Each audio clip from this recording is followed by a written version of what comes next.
Shalom, encore une fois, bien-aimés frères et sœurs en Christ. Nous voici de nouveau ensemble pour la troisième partie de notre exposé sur le parcours et la vision pour notre ministère. Nous avions parlé de la première partie de la conversion, l'appel, la formation, la deuxième partie, la commission.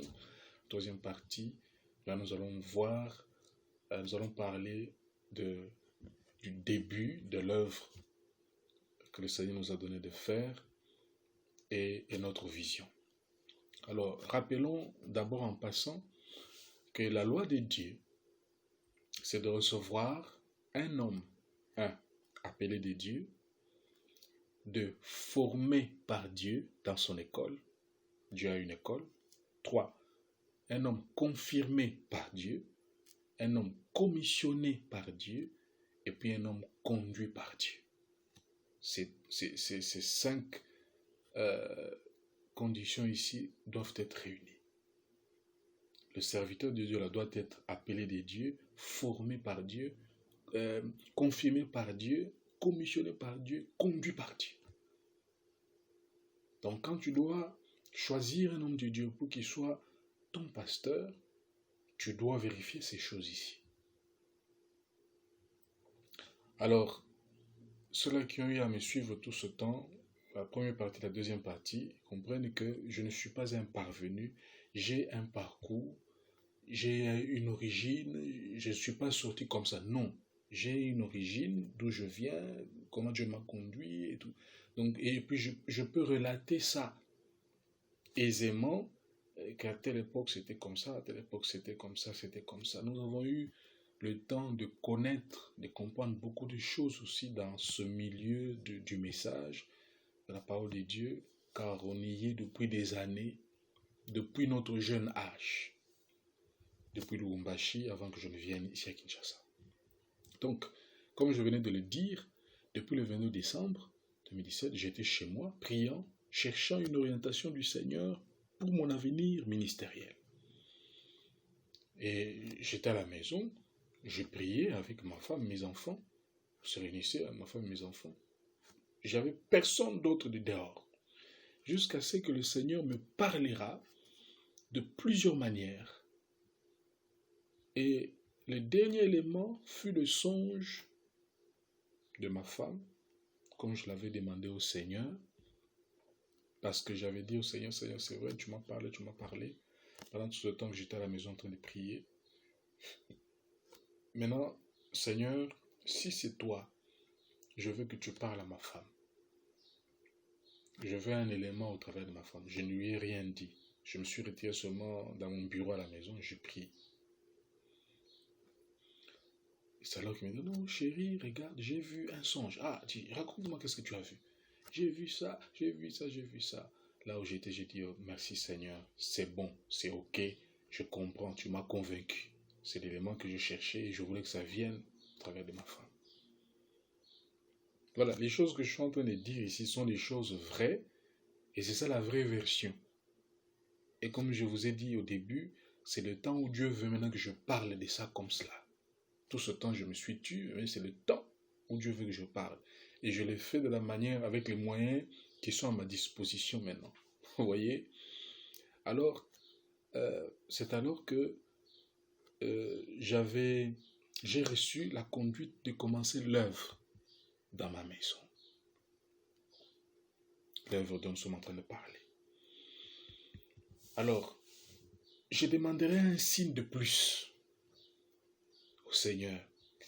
Si c'est toi qui m'envoie, si c'est toi vraiment, envoie-moi des gens pour que je leur prêche et que je les baptise.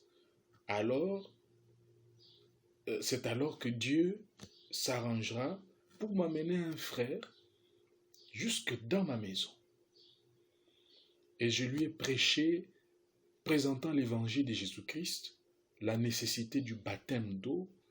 La personne crut et demanda le baptême d'eau, chose qui ne sera faite que le 27 janvier. 2018, faute de disponibilité de la piscine qu'on devait louer pour la circonstance parce qu'on utilisait une piscine d'ici de Prestige. Ceux-là qui sont en bout d'ici connaissent Prestige. Alors je devais utiliser cela, alors ça a retardé, on a pu le faire que le 27, alors que l'église, j'avais commencé l'église officiellement le 21. Alors c'est en date du 21 janvier que j'ai commencé officiellement l'église. Mais tout ce temps ici, j'étais à la maison, je priais avec ma femme, mes enfants, vous voyez, et je m'attendais au Seigneur, j'ai reçu des éléments, des confirmations, des songes, des visions et tout et tout. Et le dernier élément que j'avais demandé, c'était que ça vienne au travers de ma femme. Le Seigneur l'a fait. Et je lui ai même demandé aussi, dit Seigneur, envoie quelqu'un, je veux comme signe, envoie-moi des gens que je leur prêche. Et effectivement, Dieu s'est arrangé, il a amené quelqu'un, un jeune homme, jusque dans mon salon. C'est le Seigneur qui l'a fait. Il s'est arrangé jusqu'à ce que ce jeune homme est venu, je lui ai parlé, je lui ai prêché, tout et tout et tout. Il a cru, il a même demandé le baptême. Vous voyez, ça n'a fait que me confirmer, dire, ah Seigneur, je comprends. Je dois obéir, je dois suivre ta conduite.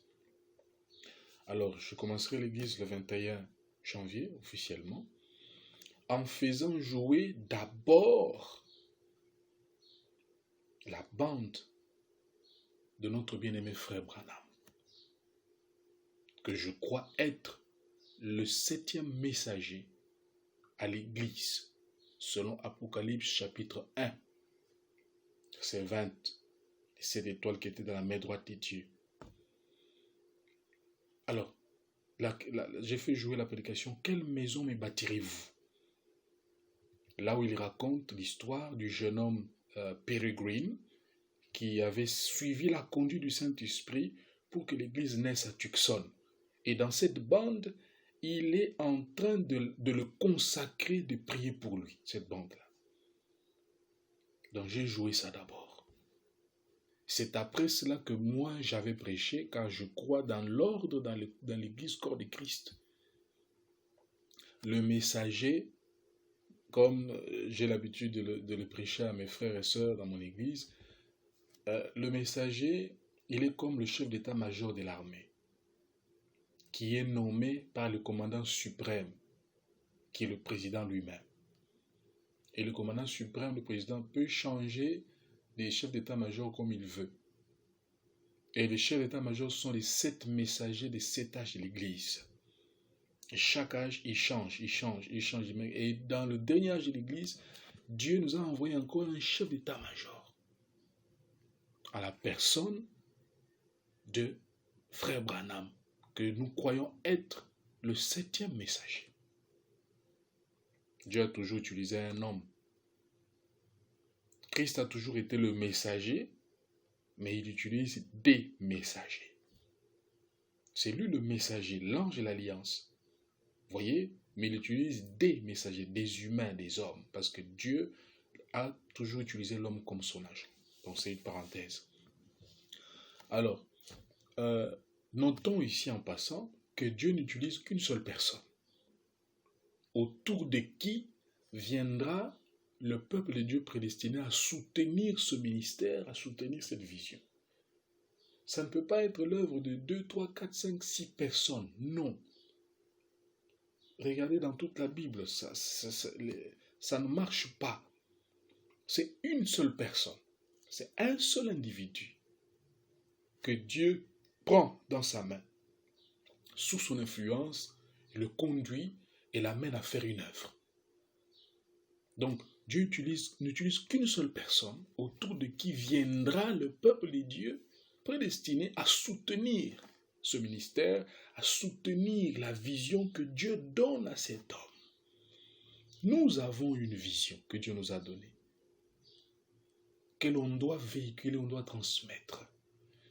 Et personne ne doit nous interdire, nous empêcher de transmettre cette vision-là. Nous avons une œuvre à faire. Nous avons un travail à faire.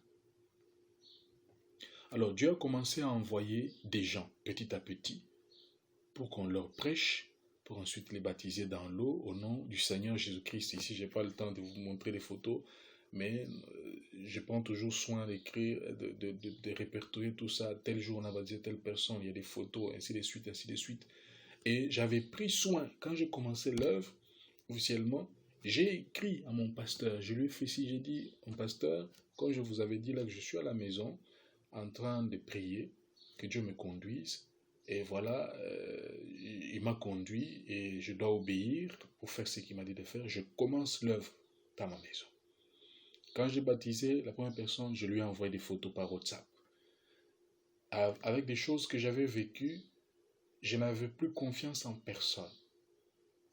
Dans l'église où j'étais, j'ai correspondu seulement avec mon pasteur. C'est à lui seul que je donnais les infos sur ce que je faisais. Et beaucoup de gens ont vu que je suis resté silencieux, ils ne comprenaient pas ce qui s'est passé, mais je causais avec mon pasteur, je disais, voilà, j'ai baptisé une âme. Quand j'ai baptisé le deuxième, je dis, voilà, j'ai baptisé, ainsi de suite. Je lui ai envoyé des photos, comme un petit rapport, pour qu'il sache, j'ai commencé l'œuvre de Dieu, j'ai obéi à la conduite du Seigneur. Voyez? Alors, Dieu commencera à envoyer des gens petit à petit, qu'on le prêche, ensuite les baptiser dans l'eau au nom du Seigneur Jésus-Christ.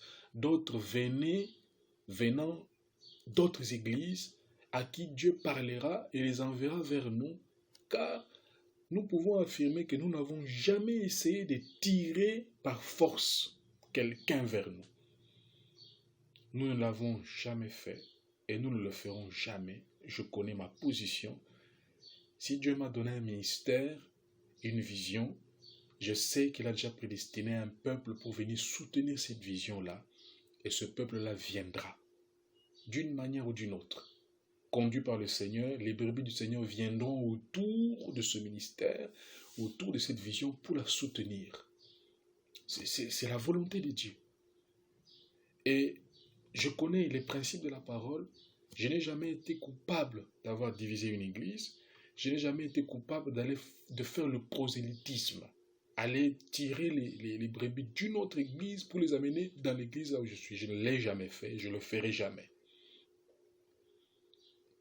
J'ai laissé tout dans les mains du Seigneur. Le Seigneur lui-même conduit ses enfants. Écoutez, ça je m'adresse à mes frères dans le ministère. Nous devons comprendre une chose. Les brebis sont les brebis du Seigneur Jésus-Christ. Souvenez-vous de la parabole du bon samaritain. Vous voyez, ce sont les brebis du Seigneur. Le bon samaritain est le type de Jésus-Christ. L'hôtelier, c'est le type du pasteur, le berger.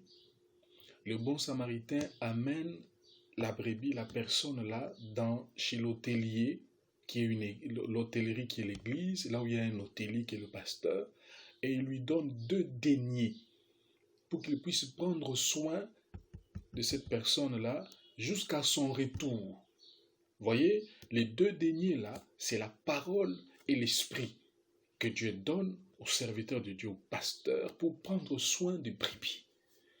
Mais ce sont les brebis du Seigneur Jésus-Christ, le berger suprême.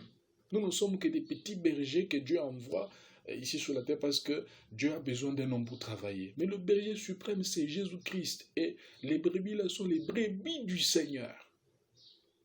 Elles sont soumises à lui et elles suivent la conduite du berger suprême. Le bon samaritain, c'est lui qui choisit l'hôtellerie là où la brebis doit aller.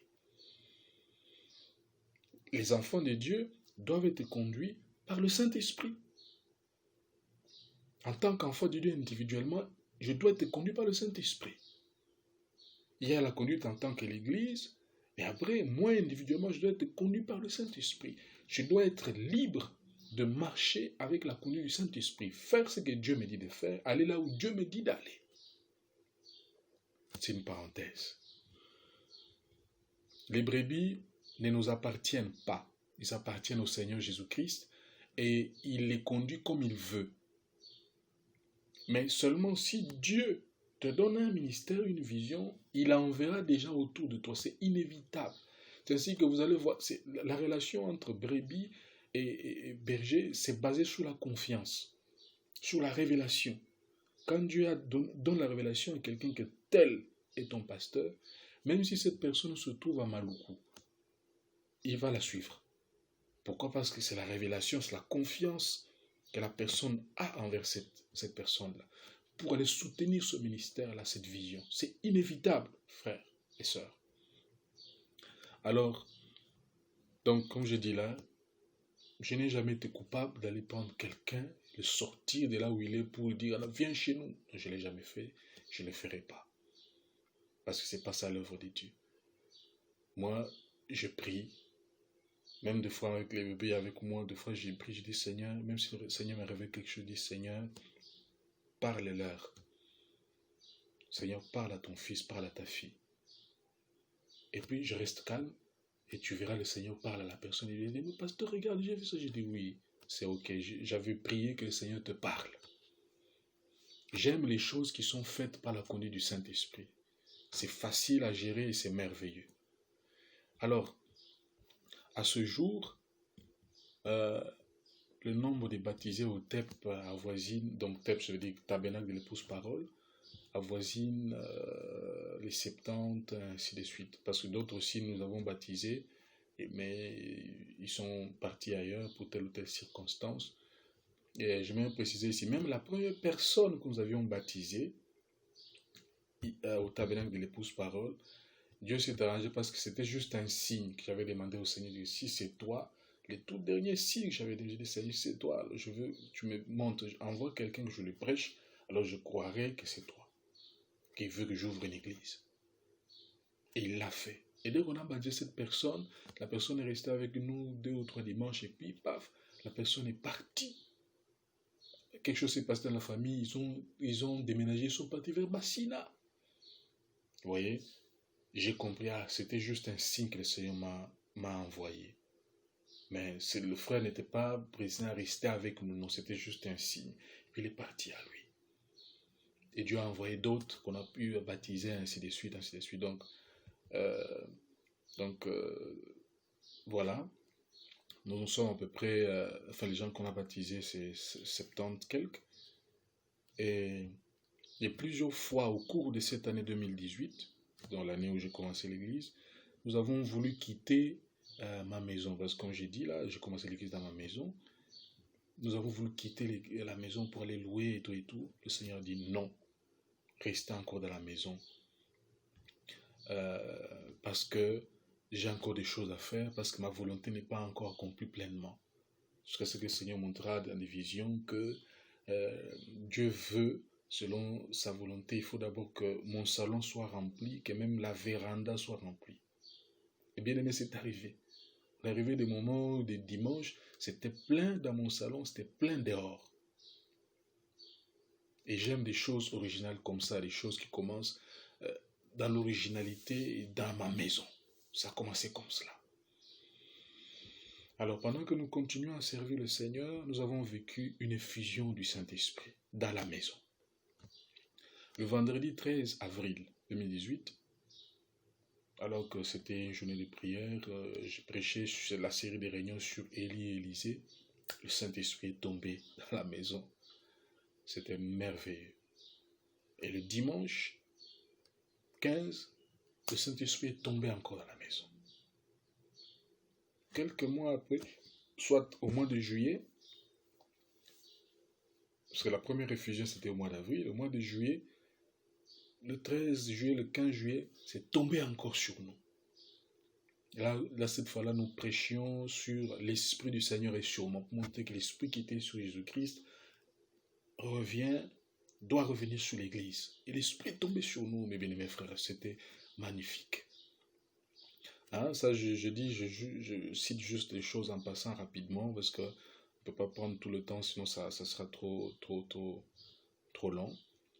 Et pendant une de nos réunions de prière au mois de septembre, c'était le 28 septembre, une fille qui était venue pour la première fois à l'église, elle était venue alors qu'elle était dans la véranda.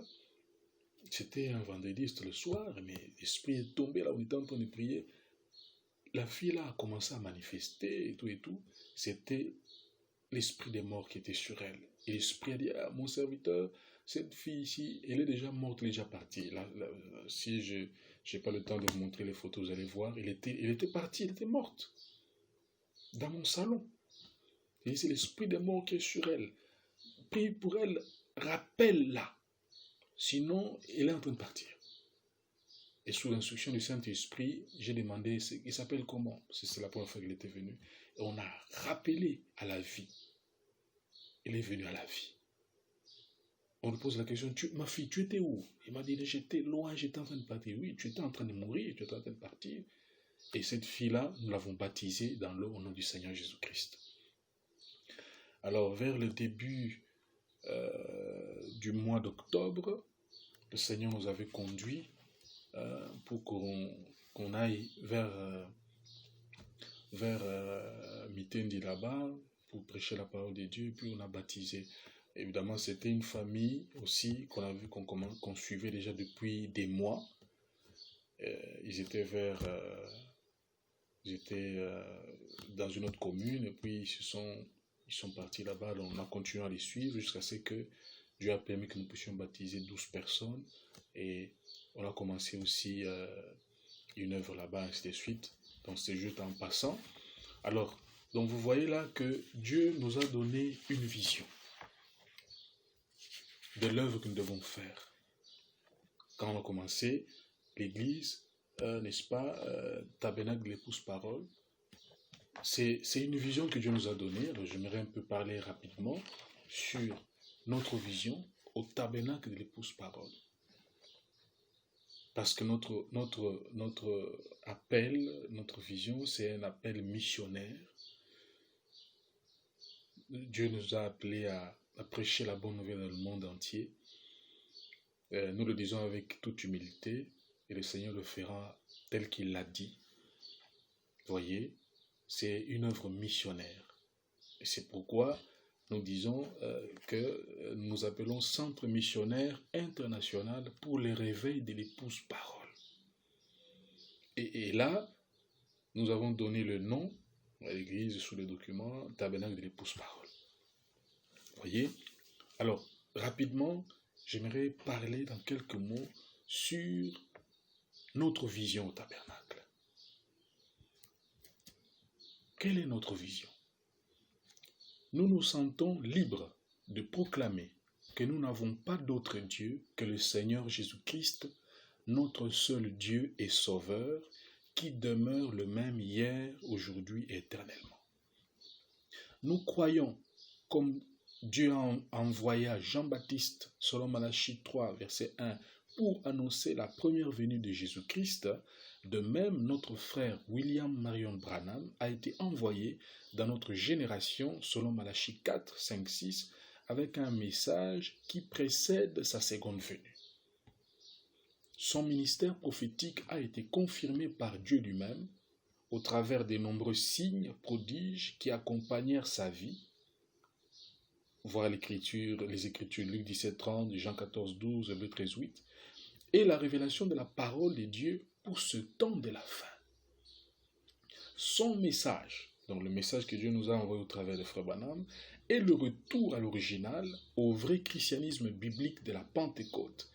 Ainsi, nous croyons en une église apostolique, enseignant la bénédiction apostolique pour les gens de ce jour. Nous croyons au plein évangile et croyons que tous les signes et les miracles dont notre Seigneur Jésus-Christ a parlé devraient accompagner son église jusqu'à son retour. Nous croyons en ces choses et croyons qu'elles doivent être mises en ordre et que l'Église a son ordre et chaque Église locale a sa conduite, sa discipline, son ordre et sa doctrine. Le fondement de notre foi est la parole de Dieu qui est la Bible. Les enseignements et doctrines de notre Église sont tirés de la Bible et inspirés par le Saint-Esprit qui a parlé dans la bouche du prophète Branham, que nous croyons être le messager du dernier âge de l'Église, qui est l'âge de la Odyssée. Il est la 7e étoile dans la main droite de Jésus-Christ, selon Apocalypse chapitre 1, versets 12 à 20. À aucun moment, nous ne prétendons élever notre bien-aimé frère à la place de Jésus-Christ, le seul Sauveur et Dieu suprême. Donc notre Dieu, c'est le Seigneur Jésus-Christ. Branham ne peut pas être notre Dieu. Non, c'est un serviteur de Dieu, un messager de Dieu. Mais notre vision est d'annoncer ce message de préparation pour le retour imminent du Seigneur Jésus-Christ.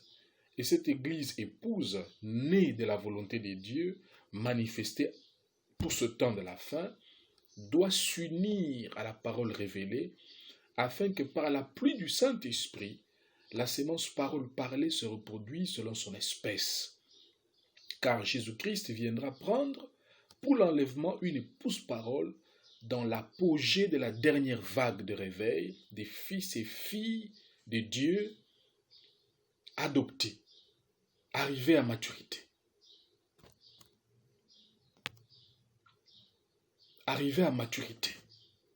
La parfaite stature de Christ, voilà ce à quoi nous travaillons avec crainte et tremblement. Notre Maître Jésus-Christ a déclaré « Cette bonne nouvelle du royaume sera prêchée dans le monde entier pour servir de témoignage à toutes les nations, après quoi viendra la fin. Et aller par tout le monde et prêcher la bonne nouvelle à toute la création. Ainsi, nous avons le fardeau sur le cœur d'exécuter cet appel partout. Les portes nous seront ouvertes, considérant que le monde est notre paroisse, et c'est là en conformité avec le ministère que nous avons reçu de la part du Seigneur Jésus-Christ. Nous avons reçu un ministère de la part du Seigneur Jésus-Christ. Dieu nous a appelés à une œuvre missionnaire.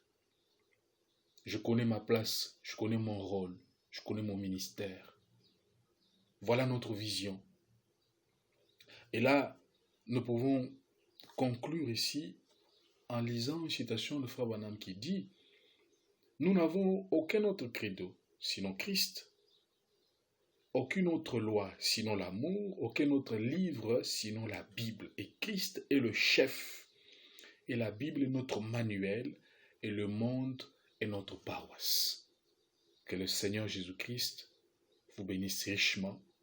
Voilà le peu de mots que nous pouvions dire de manière succincte sur notre parcours, notre vision pour le ministère.